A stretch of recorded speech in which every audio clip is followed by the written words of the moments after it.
ರಾಜ್ಯದಲ್ಲಿ ರೂಪಾಂತರಿ virus deadly ದಾಳಿಯನ್ನ ಮಾಡೋದಕ್ಕೆ ಕಾಯ್ತಾ ಇದೆ ಅಂತ ಕಾಣಿಸುತ್ತೆ. ಯಾಕಂದ್ರೆ ರಾಜ್ಯದಲ್ಲಿ 34 ಕೊರೋನಾ JN1 ಕೇಸ್ಗಳು ಪತ್ತೆಯಾಗಿವೆ.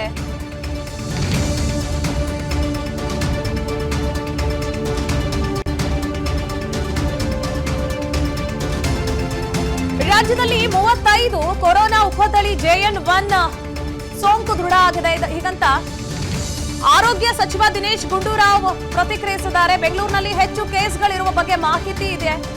JN1 ಕೇಸ್ ಜಿಲ್ಲಾವಾರು ಮಾಹಿತಿಯನ್ನ ನಾಳೆ ನೀಡ್ತೀವಿ ಎಂದಿದ್ದಾರೆ ಸಚಿವರು.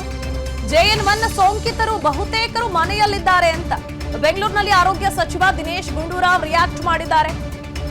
ಜಿನೋಮಿಕ್ ಸೀಕ್ವೆನ್ಸಿಂಗ್ ರಿಪೋರ್ಟ್ ಬಂದ ಬಳಿಕ ಯಾವ್ಯಾವ ರಾಜ್ಯದಲ್ಲಿ ಎಷ್ಟೆಷ್ಟು ಕೊರೋನಾ ರೂಪಾಂತರಿ ವೈರಸ್ JN.1 ಸೋಂಕು ದೃಢ ಆಗಿದೆ ಅನ್ನೋದರ ಮಾಹಿತಿ ಹೊರಬಿದ್ದಿದೆ. ಕರ್ನಾಟಕ, ಮಹಾರಾಷ್ಟ್ರ, ಕೇರಳ, ತಮಿಳುನಾಡು, ತೆಲಂಗಾಣ, ಗೋವಾ ಅತಿ ಹೆಚ್ಚು. ಗೋವಾದಲ್ಲಿ 34 ಪ್ರಕರಣಗಳು ದೃಢ ಆಗಿದೆ. ಹೀಗಂತ ದಿನೇಶ್ ಗುಂಡೂರಾವ್ ಕೂಡ ಮಾಹಿತಿಯನ್ನ ಶೇರ್ ಮಾಡಿದ್ದಾರೆ. ಒಟ್ಟಾರೆ ಅರೌಂಡ್ 35 JN.1 ಪಾಸಿಟಿವ್ ಬಂದಿದೆ ಅಂತ ನಮಗೆ ಬಂದಿರುವಂತ ವರದಿ.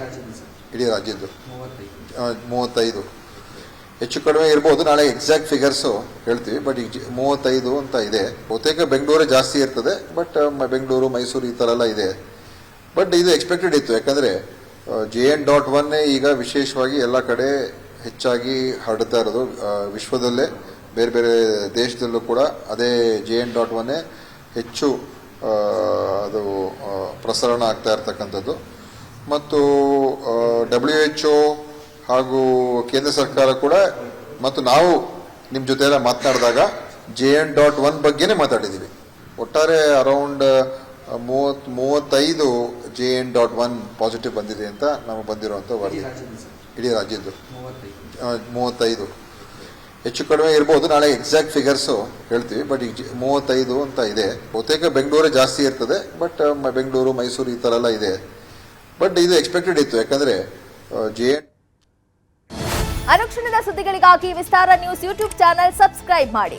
ಹೊಸ ಸುದ್ದಿಗಳ ನೋಟಿಫಿಕೇಶನ್ಗಾಗಿ ಬೆಲ್ ಐಕಾನ್ ಕ್ಲಿಕ್ ಮಾಡಿ. ಲೇಟೆಸ್ಟ್ ಅಪ್ಡೇಟ್ಸ್ಗಾಗಿ www.vistaranews.com ವೆಬ್ಸೈಟ್ಗೆ ವಿಸಿಟ್ ಮಾಡಿ. ಅಂಗೈಯಲ್ಲೇ ಜಗತ್ತಿನ ಸುದ್ದಿ ತಿಳಿಯಲು ವಿಸ್ತಾರ ನ್ಯೂಸ್ ಕನ್ನಡ ಆಪ್ ಡೌನ್ಲೋಡ್ ಮಾಡಿ.